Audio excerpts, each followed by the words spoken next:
Greetings, ladies and gentlemen. This is Stan Houston. Interesting ideas on a Friday. Future Friday. We flow into the weekend and we look forward to those future events of the weekend. We do need to do the right things to make it a good weekend. And of course, it's kind of where we finish up the week. And we have to give a little bit of thought to next week. Future Friday. And you got the title right. What would you do if I could give you more power? If I had the power to increase your power in life, what would that mean to you? What would it feel like? What would it look like? What would you do with it? Just simply, I'll give you more power, and you can have it. What would that be like for you? Well, I've got a few thoughts on that might be helpful for you. That's part of Future Friday. If you'll give me about 15 minutes, maybe it'll even make for a better day and a better weekend. Who knows? Maybe a better future. The program begins right now.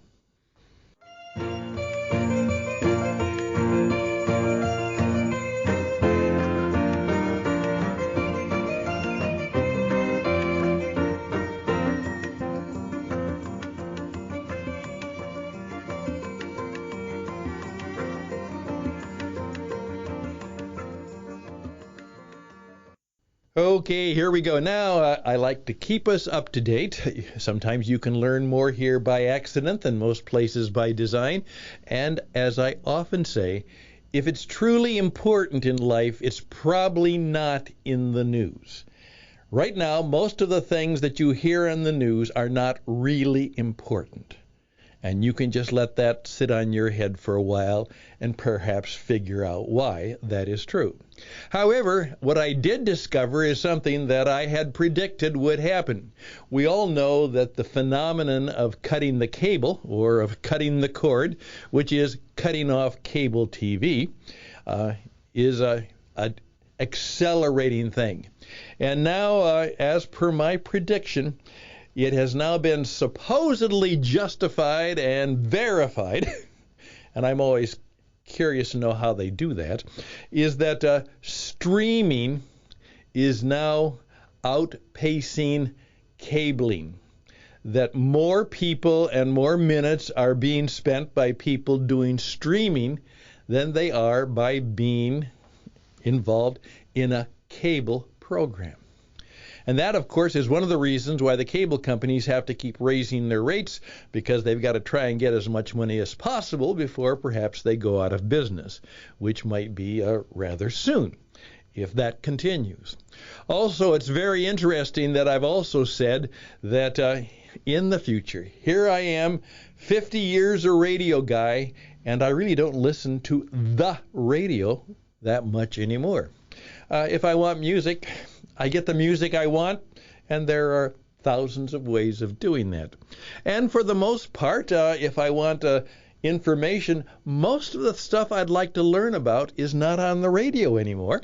It's in small podcasts, small programs that are suited to me about things that I really care about, more than whatever that the radio station wants to talk about. The disc jockey, and I've been one, and the news announcer, and I've been one, and the program producer, and I've been one. We make the choice, and I like to make my own choices. So, in effect, could it be that in 3 to 5 years that traditional radio as we know it could be gone?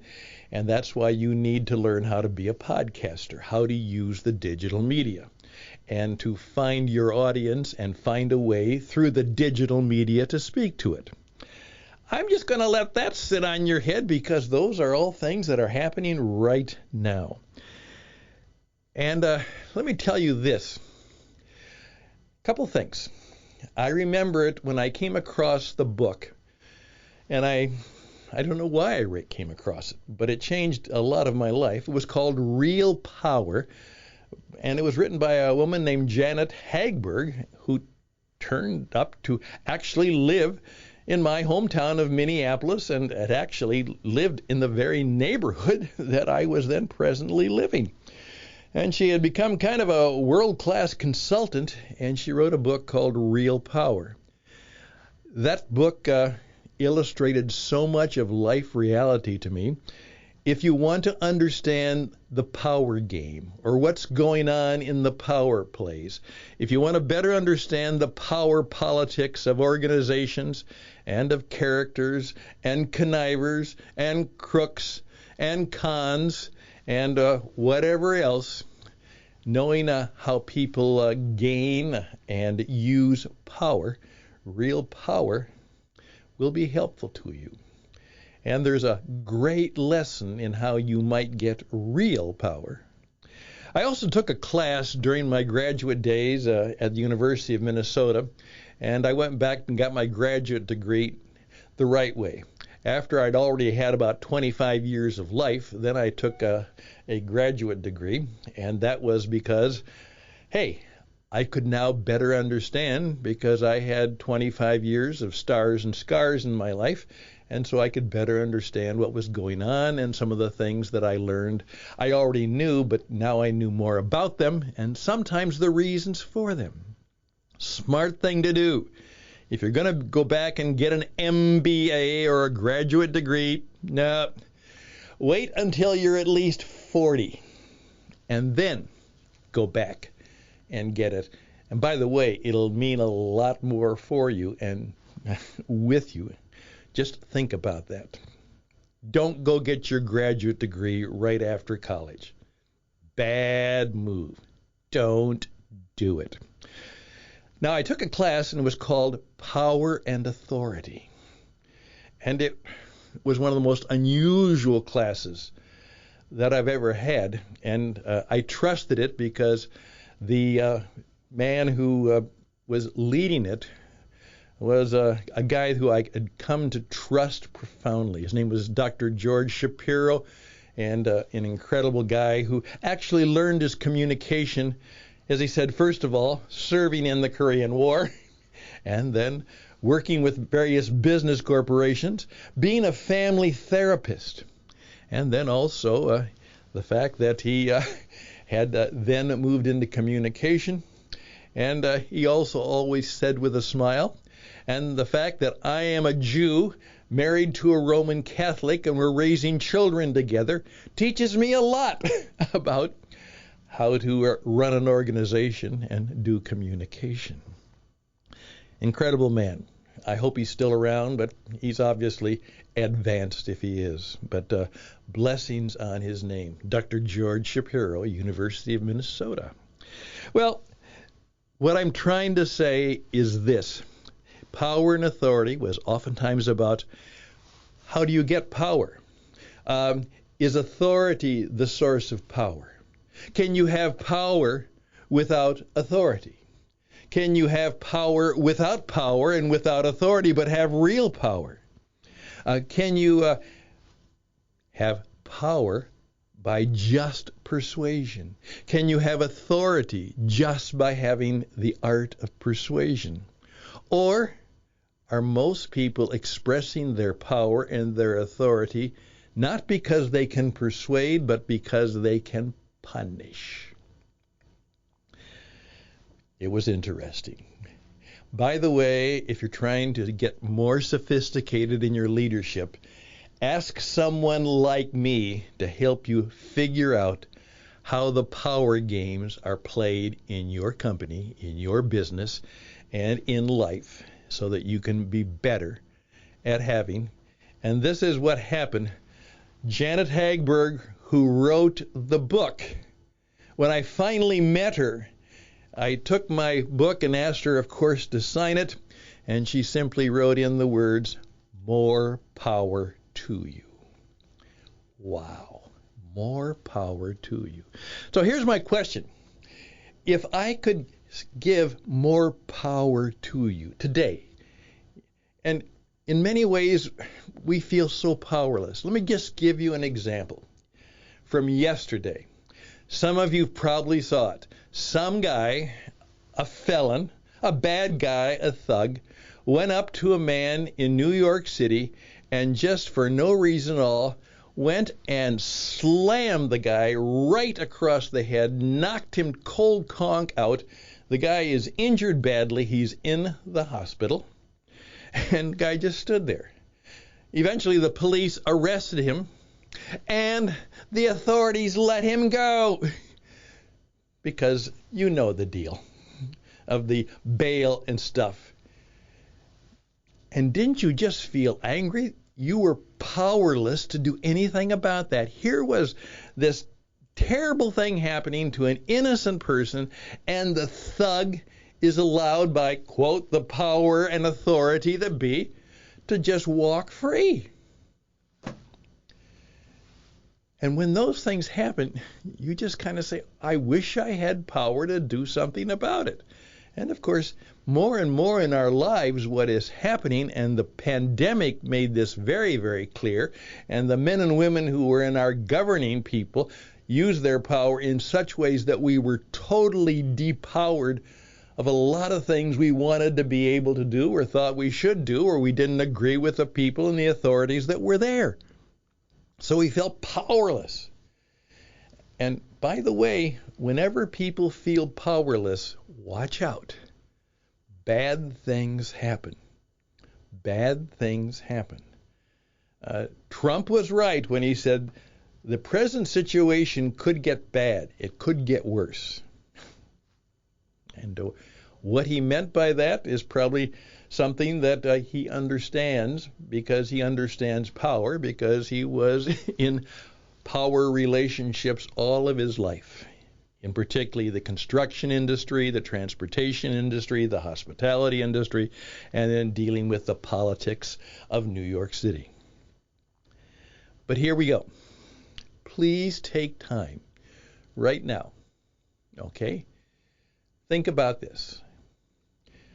If you had more power, there was kind of a magic power potion or blessing that I could give to you, what do you think you would want it to be like? What kind of power would you like? What would you do with it? What would you do with it if you had more power? By the way, I've also plagiarized that wonderful little quote. I'm now putting together with a group of people who are very convinced that there is power, particularly in the art of prayer. And we've named the podcast, which launches today, called More Power to You. A prayer podcast. More Power to You.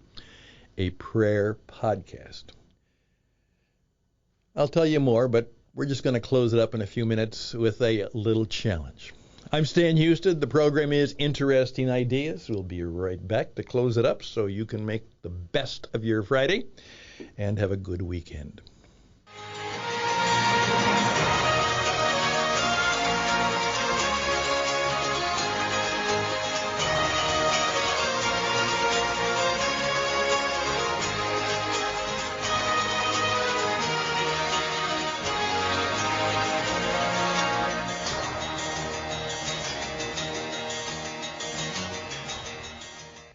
Here we go.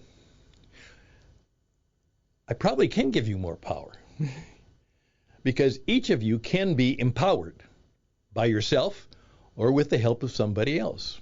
Of course, that's what the word empowerment means. It means to have more power. Would you like spiritual power, emotional power, financial power, relational power, political power, physical power? What kind of power would you like? You can't have them all. Choose one. Okay? Which would be most important to you? And how would it express itself? If you could have more physical power, what would that mean? If you could have more spiritual power, more emotional power, more positional power, more political power, more financial power, how would that be expressed? Can you think that through?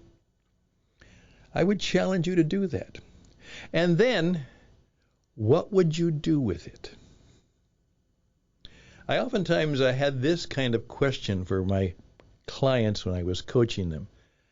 I said, if you had $25 million, tax-free, and so you no longer have to worry about paying the bills or having a roof over your head, clothes on your body, and food on your table. You have $25 million. What would you do with it? I'd love to hear your answers. And in fact, I'm going to be calling on 2 or 3 people, and I hope they will join me. Maybe you want to raise your hand and say, I'd like to talk about that too. What would you do if you had more power in your life? What kind would it be? How would you express it? And what would you do with it? Would the world be a better place or not? Would you be less fearful or not? Would you be more happy or not? Would you be more loving and loved or not? Again, I'm Stan Houston. It's my job to challenge myself all the time. And my friend, what I just said to you, I said most importantly to me, because I have to figure it out too. Let's see if we can be helpful to one another, because we are living in an age where so many of us feel powerless about our life and our business and the situation.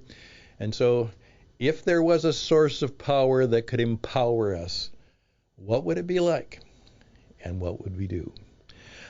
All the best and blessings to you. And when I gave you a blessing, I gave you some power. Blessings to you. Have a good weekend. I'm going to take the weekend off. We'll be back on Monday. All the best to you. Bye for now.